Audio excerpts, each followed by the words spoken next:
Sanjay sir and your staff, first तो मैं emotional हो रहा हूँ कि मुझे मेरे उस बचपन के दिन आज वापस आ रहे हैं। कौन से बचपन के दिन बच्चे आप नहीं समझ सकते। जब हमने एजुकेशन शुरू की होगी तो सिर्फ ये सेम नज़ारा होता था।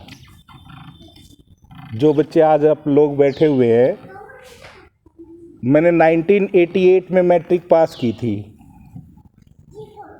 और उस समय हमारे गांव में स्कूल नहीं होता था। तो करीबन 2 किलोमीटर 2.5 किलोमीटर दूसरे गांव में स्कूल होता था। सड़कें उस समय होती नहीं थी। खेतों के बीच से दोनों तरफ ईंख के खेत होते थे, गर्मी सर्दी। और ये तो आपके पास जो बैग हैं ये तो मॉडर्न बैग हैं। हमारे पास जो थैले होते थे खाद के, जो वो होते थे। आपको तो सर ने मैट प्रोवाइड करा रखी है, हम तो अपना घर से लेके जाया करते थे। तो मैं जो आज ये सीन क्रिएट हुआ, ऐसा सीन देखने को नहीं मिलता।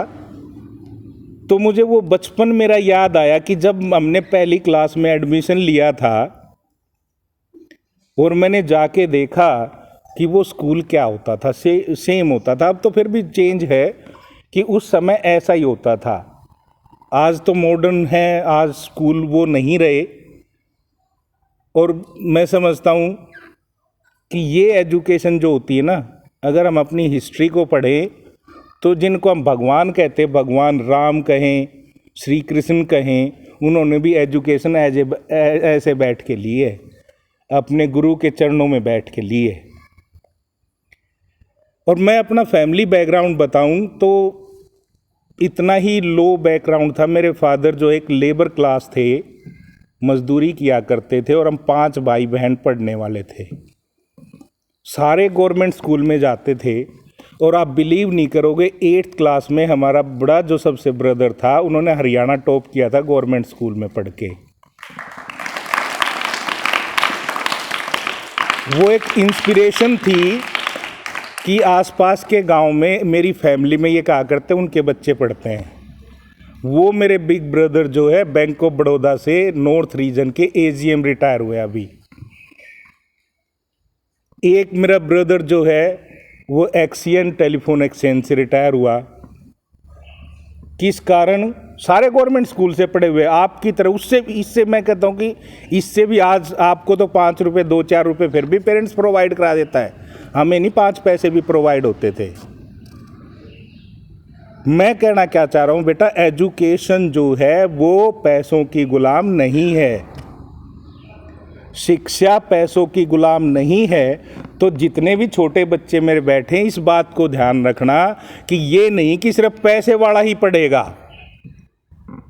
कि जिसका बड़ा बैग लेके AC बस में बैठ के जाता है और बड़ी सी AC रूम्स में पढ़ता है, तो उस बात को बिल्कुल रखना, हम उनको पिछाड़ सकते हैं।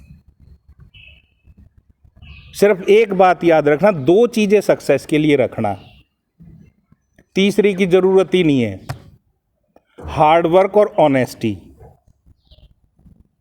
कुछ भी करने की जरूरत नहीं है। ऑनेस्टी मीन्स अपने आप से ऑनेस्ट हो जाना। इस चीज़ को याद रख लेना, अपने आप से ऑनेस्ट होना है। ऑनेस्ट होने का मतलब ये नहीं है कि आप जो है हर जगह अपने आप को मारेंगे। ऑनेस्ट का मतलब आप स्टडी कर रहे हैं, आप मैडम इधर चली गई और आपने बातें शुरू कर दी, तो आप अपने से ऑनेस्ट नहीं रहे। मैडम ने कहा कि बैठ के पढ़िए, तो ऑनेस्टी क्या कहती कि मेरे को पढ़ना, मेरी मैडम का ऑर्डर है। कंटिन्यूअस स्टडी कीजिए। अगर आपको कोई ऑनेस्टी का मीन्स क्या है, हम पढ़ा रहे हैं, टेस्ट ले रही है मैम, आपको नहीं आता और आपने चुपके से दूसरे की नोटबुक से देख लिया, वो आपका नुकसान करेगा। मेरा एक बेटा है, IIT से B.Tech कर रहा है, IIT जोधपुर से। मैंने उसमें ये 2 चीज़ें देखी, कोई एक्स्ट्रा एफर्ट नहीं। अब हम प्राइवेट स्कूल में नौकरी की हमने, तो इकोनॉमिकली आपका लेवल हमारा लेवल बराबर है। गेस्ट होना, ये कहना, बड़ी बड़ी बातें करना, मैं उस चीज़ में बिलीव नहीं करता। ये नहीं कि मेरे पास बहुत सारा पैसा था, मैंने उस बच्चे में 2 ही चीज़ें नोटिस की और मैंने कुछ एक्स्ट्रा फैसिलिटी प्रोवाइड भी नहीं कराई। और आईआईटी का मतलब क्या होता है कि 15 लाख बच्चों में से 11,000 बच्चों में आना। जेई मेंस और जेई एडवांस के 2 टेस्ट होते हैं, वो क्वालिफाई करके आप आईआईटी में जाते हैं। और 15 से 15.5 लाख बच्चे हर साल वो कंपटीशन देते हैं और 11,500 सीटें पूरे इंडिया के बच्चों में होती हैं।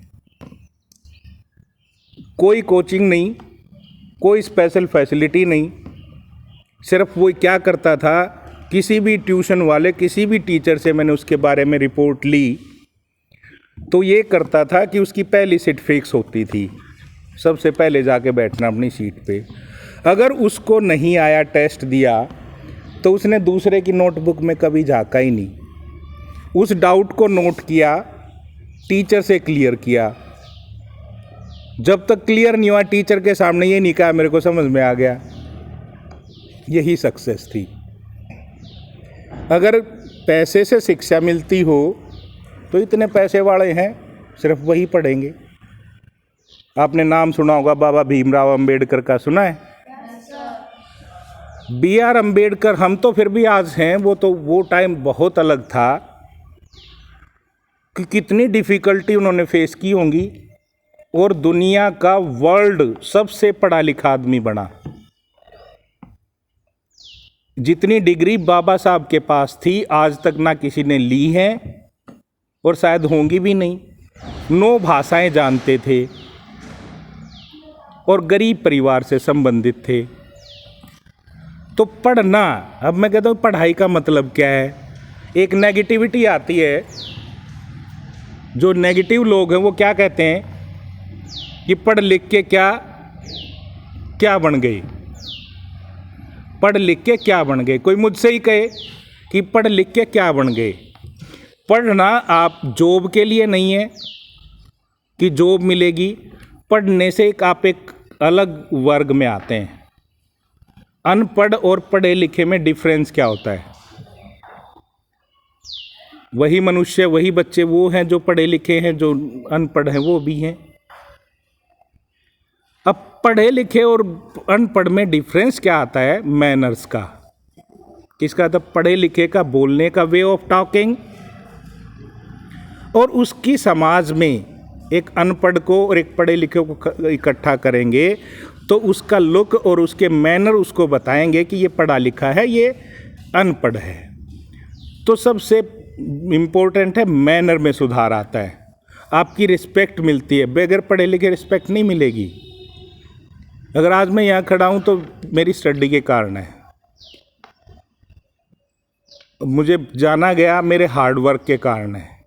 मैंने 18 साल तक सरस्वती में पढ़ाया और उससे पहले मैं मानूं कि मैं अपनी लाइफ स्ट्रगल बहुत ज़बरदस्त होता है सबका, और इसलिए मेरे जो है ये है कि मैं अब उन बच्चों की हेल्प करूं जो हमने सहन किया, ये ना करें। एक ही मन में रहता है कि पैसे के कारण किसी बच्चे की स्टडी ना रुके। मेरे पास सैकड़ों बच्चे आए होंगे, मैंने भी कभी ट्यूशन के पैसे नहीं लिए, कभी भी 1 रुपया चार्ज नहीं किया। सैकड़ों बच्चे पढ़ चुके होंगे और वो बच्चे ऐसे भी हैं जो सेटल्ड भी हैं। अगर यहाँ डीओ ऑफिस में जाना होता है, संजीता एक लड़की है रेवली की, डीओ ऑफिस सोनीपत में जॉब करती है, रेवली से थी वो। जब सरस्वती में थी 12th में उसका इंग्लिश में कंपार्टमेंट आ गया तो उनके घर वाले के लगे घर जाके पढ़ा दे। मैं घर तो नहीं जाया जाएगा। यहाँ मैंने उनके महावीर ढाबे पे एक एसटीडी हुआ करती, उसका भाई बैठा करता, वहाँ बैठा के उसको अलग से पढ़ा। उसका कंपार्टमेंट टूट गया। आज वो डीओ ऑफिस में क्लर्क लगी हुई है, उसका भाई पढ़ता था मेरे पीछे जेपी जैन में ही। तो बड़े कहता एक बार आप मिलने तो जाओ। भाई ऐसे तो बहुत सारे हैं, एक नहीं सक्सेस। मेरे पढ़ाए हुए बच्चे इतने सक्सेस है। आपके ही गांव की लड़की है, अंजलि नाम है, और वो रहती है ऑस्ट्रेलिया में। अंजलि आंतिल है जय भगवान की। वो लड़की ने फेसबुक पे कहीं से मुझे देख लिया, उस लड़की का मैसेज आया मैसेंजर पे, तो उसने कहा कि मेरे को पहचाना नहीं ना बेटा, हर साल अगर 50 लड़कियां मेरे से पढ़ी, आज मुझे पढ़ाते हुए 24 साल हो गए। लड़कियां होती हैं जब स्कूल में होती है तो एक वो होता है, फिर नहीं पहचान में आती। करीब मुझे बड़ा दुख हुआ कि मैं फेवरेट स्टूडेंट हुआ करती और अब आपको याद ही नहीं है। मेरे तो सब फेवरेट होते हैं। मैं क्लास में भी कहता हूँ कि मेरे जितने बच्चे होते हैं सारे मेरे फेवरेट हैं। ये नहीं है कि एक बच्चा वीक है वो दुश्मन हो गया या एक इंटेलिजेंट है वो है। टीचर के मन में ये चीज़ें नहीं आती। तो बच्चों, जो भी आपको लाइफ में अचीव करना है, एक तो ये मत निकाल देना कि हमारे पास पैसे नहीं है। मैंने आपको एग्जाम्पल दिया बाबा साहब का, उनके पास पैसा नहीं था, विदेशों में इतनी स्टडी की। जब आप हार्ड वर्क करेंगे तो वो तो अरेंजमेंट आगे होता ही जाएगा। सर मिल गए, आपने सोचा था कौन ट्यूशन पढ़ाएगा, लेकिन आप लेबर करेंगे इनसे आगे भी मिलेगा। लेकिन ये आपका जो स्टेज है ये है मेहनत करने का। बिल्कुल भी उस चीज़ पे विचार नहीं करना, कहीं ना कहीं आपको हेल्प मिलेगी। आज अगर आप देखें तो फेसबुक पे चल रहा है, नीट का एक एग्ज़ाम हुआ था। बिहार की एक लड़की है, उसके फादर बिल्कुल दिहाड़ी मजदूरी करते हैं और वो लड़की MBBS डॉक्टर बनेगी। तो आप में से ही बैठे हूँ और मैं कहता हूँ कि सारे बन सकते हैं। सर मैंने देखा उनको तो ये भी नहीं पता स्वागत क्या होता है, लोग बाग उनके पीछे पीछे भाग रहे हैं, लेकिन वे बेचारे पापा तो बेचारा ऐसे देख, उन्होंने उसको कल्चर को देखा ही नहीं, उस इस कल्चर को देखा ही नहीं। वो तो बेचारे दिहाड़ी मजदूरी करते हैं, झोपड़ियों में रहते हैं। तो जो है आज ऐसे एग्जाम्पल सेट हुए हैं। UPSC टॉपर थे हमारे इधर से, जींद से, वो उनके फादर किसान थे। तो ये मान के बिल्कुल भी नहीं कि आप यहाँ बैठे, बहुत अच्छा प्लेटफॉर्म है, करने वाला चाहिए। सर ने आपको गाइड दे दी है, शुरुआत कर दी है, बढ़ना आप लोगों को है। रही इकोनॉमिक कंडीशन की, जहाँ ज़रूरत होगी कहीं ना कहीं से अरेंज होता है। हम तो ये कहते हैं अरेंज होता है। मैं अपनी बताऊं, मैंने भी जब मैंने 1993 में ग्रेजुएशन की, मैं ग्रेजुएशन टॉपर था, BA ऑनर्स में यूनिवर्सिटी टॉपर था। लेकिन मेरे फादर बीमार हो गए। अब भाइयों का कहूँ मैं, भाई सारे सेटल थे, भाई तो भाई होते हैं। और एक अपने अंदर सेल्फ रिस्पेक्ट भी होती है। मैं कभी किसी के पास गया ही नहीं कुछ लेने।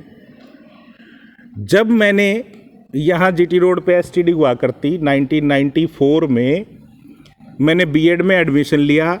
रात को STD पे नौकरी करता था, दिन में कॉलेज में जाता था। और यहाँ रहते हुए B.Ed की, M.Ed की, MA इंग्लिश की, MA पोल साइंस की।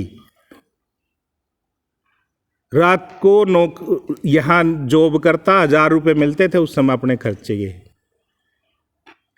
तो हार्ड वर्क, बेईमानी कभी नहीं की। आज तक भी अपनी जॉब से मैं ऑनेस्ट रहता हूँ। सरस्वती में जब पढ़ाता था तो बच्चे क्या करते थे कि जैसे बच्चे होते हम भी थे कि हमारे लोकल जो है बगैर प्रेशर के काम नहीं करते। टीचर को पिटाई का शौक नहीं होता, हमने बहुत की, लेकिन वो पिटाई नहीं होती, वो मोटिवेशन होता है, वो प्रेरणा होती है। कोई बच्चा प्यार से मोटिवेट हो जाता है, कोई बच्चा डांट से मोटिवेट होता है। तो यहाँ रहते हुए भी ट्यूशन की जो क्लासेस थी, ट्यूशन भी यहाँ एक्स्ट्रा क्लास लगती थी, लेकिन मैं एक्स्ट्रा क्लास के बाद भी बैठा देता था और मैं 5:30 बजे उनको छोड़ता था। कभी किसी से कोई पैसा नहीं लिया, स्कूल वालों को कभी नहीं किया कि 5:30 बजे भाई जब आप लर्न करके सुना दोगे जब जाओगे, मैं भी बैठा हूँ। तो बच्चे जो है ना, उनके साथ हमेशा अगर फेयर रहें। आज जैसे लगता है कई सारे टीचर भी कंप्लेंट करते हैं कि आज बच्चे खराब हो गए, बच्चे नहीं खराब हुए, बच्चे बच्चे ही होते हैं। आज भी वही थे, पहले भी वही हैं। खराब हमारा नज़रिया हो गया, हर चीज़ को हम पैसों में देखने लगे। अगर बच्चे के साथ आप ऑनेस्ट रहते हैं, आज तक मेरे साथ कोई इंसिडेंट नहीं हुआ कि कोई बच्चा जो है मेरे सामने गलत भी बोला हो। टीचर के सामने हो जाते हैं, मेरे सामने नहीं हुआ। जब बच्चे को ये लगता है कि मेरा फेवर करता है तो टीचर ठीक होता है। तो टीचर को भी जो बैठे हैं, जो कराते हैं, मैं ये कहता हूँ कि ऑनेस्टली। रही बात इकोनॉमिक, आती प्रॉब्लम्स जब आप ऐसे करते हैं, लेकिन उनका सॉल्यूशन है, उनका सॉल्यूशन है। जितना हो सकता है इसका सॉल्यूशन है। मैं सर को प्रॉमिस करता हूँ इसका सॉल्यूशन है। जितने भी बैठे हुए हैं, जो भी खर्चा होता है वो आप मेरे कांटेक्ट में रहिए, इसका सॉल्यूशन है। बिल्कुल भी इकोनॉमिक प्रॉब्लम नहीं आने देंगे।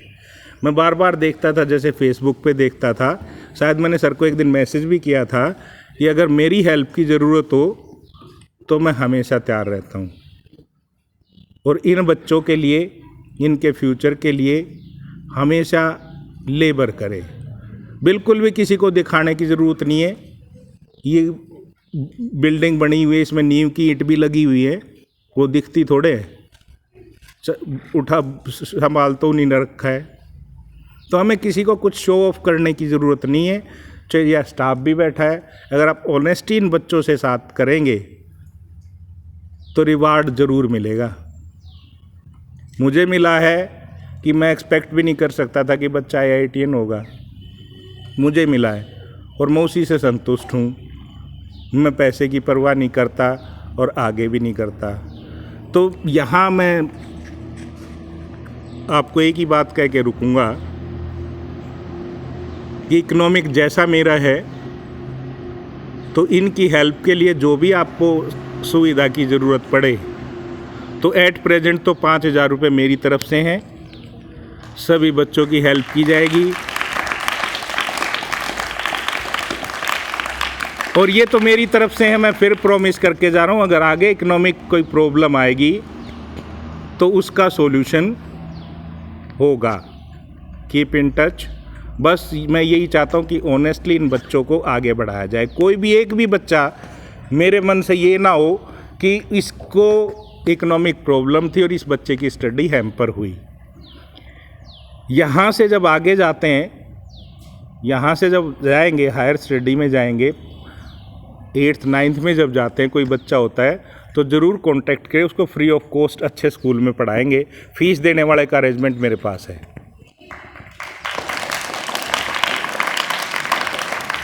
ये नहीं कि टेंथ उस स्कूल में कराएंगे, अच्छे स्कूल में एडमिशन कराएंगे, फीस का अरेंजमेंट हमारे पास है। तो बच्चों मैं फिर कहूँगा कि बिल्कुल अपना फोकस करें। ये नहीं कि आपने अभी इस लाइफ में इतना करना है, जो आपको टीचर काम दे बस ऑनेस्टी से वो करना है, और एक्स्ट्रा नहीं करना। खेलने की उम्र भी है, एंजॉय करने की भी उम्र है। एक्स्ट्रा नहीं कि आज से ही आप उस पे लग जाएंगे। सिर्फ इतना करना है जो टीचर काम दे उसको ऑनेस्टली कंप्लीट करें। इधर उधर देख के इधर उधर चीटिंग ना करें, बस वही सक्सेस है। और कोई ज़रूरत भी नहीं कुछ एक्स्ट्रा करने की। नहीं हो तो आप चेंज देखेंगे। आज जो मैंने कहा है, जब आप उस समय पहुंचेंगे तो मैं गारंटी देता हूं, अगर आपने ये ऑनेस्टली अपना अपना काम करना शुरू कर दिया तो पीछे एक भी बच्चा नहीं रहेगा, जीवन में बिल्कुल सक्सेस रहेगा। ऐसे ही नहीं लिखा है किसी ने, honesty is the best policy. Universal truth है ये यूनिवर्सल ट्रूथ क्या होती है? कभी झूठ नहीं होती, जिसने भी लिखा है। लेकिन हमारे अंदर उतना डिटर्मिनेशन नहीं होता कि हम ऑनेस्ट रह जाएं। जो डिटरमिन्ड ऑनेस्ट रहेगा तो ये कभी झूठ नहीं हो सकती। Honesty is the best policy. Universal truth कभी झूठी होंगी ही नहीं। करके देखो, प्रॉब्लम तो फेस करनी पड़ेगी लेकिन जीत तो ऑनेस्टी की ही होगी। तो अगेन मैं संजय सर का फिर धन्यवाद करूंगा इस नोबल कॉज के लिए, और आगे बढ़ाए। फिर एक बार फिर प्रॉमिस कर रहा हूँ, इकोनॉमिक प्रॉब्लम हो तो मैं हमेशा तैयार रहूँगा। और भी हमारे पास हैं जो इस चीज़ से जुड़ते हैं। Thank you.